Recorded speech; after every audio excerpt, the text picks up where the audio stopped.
Russia-Ukraine war latest news. Arizona Republican antisemitism, MAGA and Putin-obsessed evangelicals.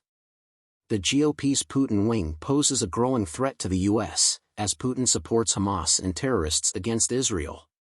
The Middle East is approaching unknown area near conflict, which is the greatest outcome for Putin. Hananate, Europe, Russia, and Eurasia Senior Associate.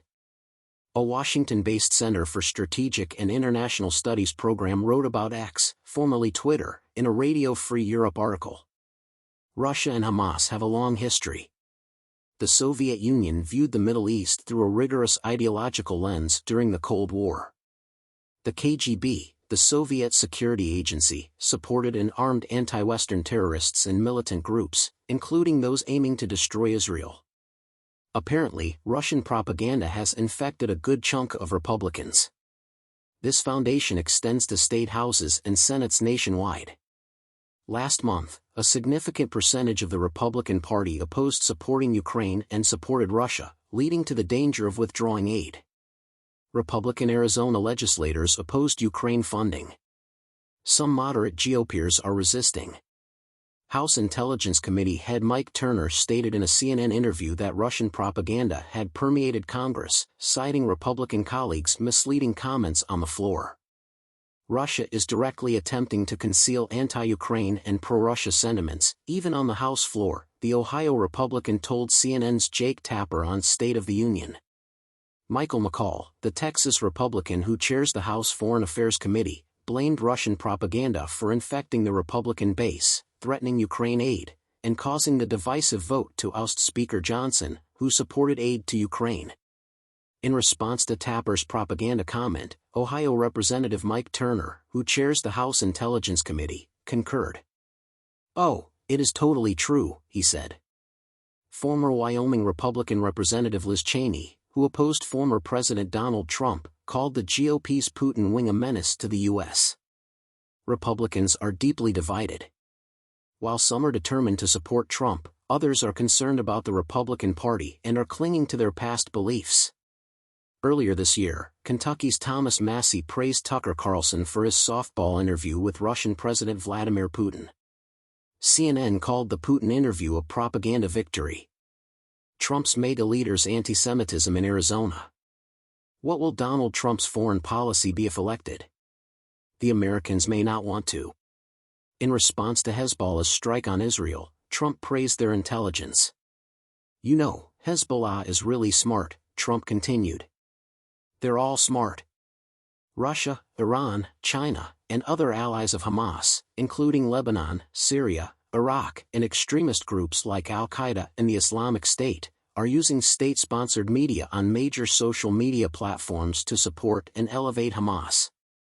Vladimir Putin, Trump's close friend, has openly supported Hamas. Iran, Russia, and China have utilized state media and social media to empower Hamas and undermine Israel, while also criticizing Israel's partner, the United States. Putin must be salivating over a Trump triumph.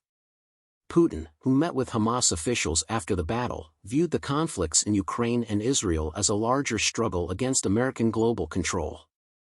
Without evidence, Putin claimed Western intelligence services were responsible for a Sunday disturbance targeting Jews at the Dagestan airport, a largely Muslim territory in southern Russia.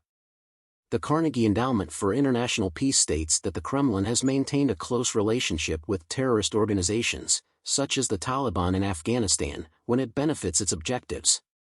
Despite the October 7 assaults, Moscow has maintained close ties with Hamas, not labeling it a terrorist organization and refusing to cut ties with it. Putin and Hamas leader Khaled Mashal met in Moscow a year later, with Mashal praising Putin for his guts and manliness, endowment for international peace. After the October 7 bombings, Hamas gave Putin another thanks for his position against the ongoing Zionist aggression against our people.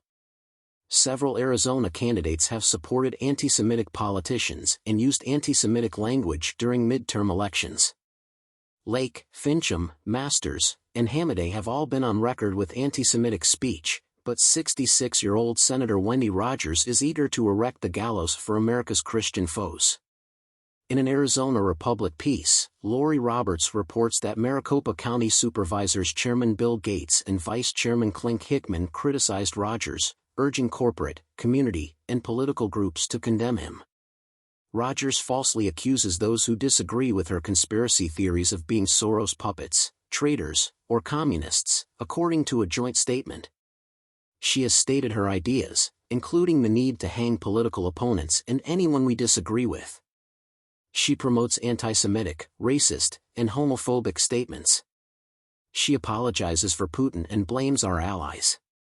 A 2022 censure by Arizona Republicans focused on Rogers' support of violence against Americans, rather than her anti-Semitic comments. She praised Holocaust denier Nick Fuentes for comparing Russian President Vladimir Putin to Adolf Hitler, deeming it a positive comparison. Fuentes is considered a white supremacist by the Department of Justice and the Anti-Defamation League. We will prosecute these criminals when we reclaim our God-given rights. Rogers stated in a video statement to the America First Political Action Committee that more gallows required. Convicting high-level offenders and using new gallows will serve as an example of traitors who have betrayed our country. Several Jewish organizations have criticized Rogers for her social media posts, which criticize anti-Christian bankers and name Soros and the Rothschild family as targets of antisemitism. Rogers allegedly promotes the fraudulent claim that President Trump stole the 2020 election and advises that people who disagree should be imprisoned. Trump's tone after the October 7 Israeli attacks may have been too harsh. He made derogatory statements that the Anti-Defamation League, a Jewish advocacy group, compared to Nazi terminology. Nobody knows where these guys are coming from, but we know they are terrorists and come from prisons, mental hospitals, and lunatic asylums, Trump told conservative news site National Pulse. No one has ever witnessed what we are experiencing now. This is sad for our country. This is contaminating our nation's blood.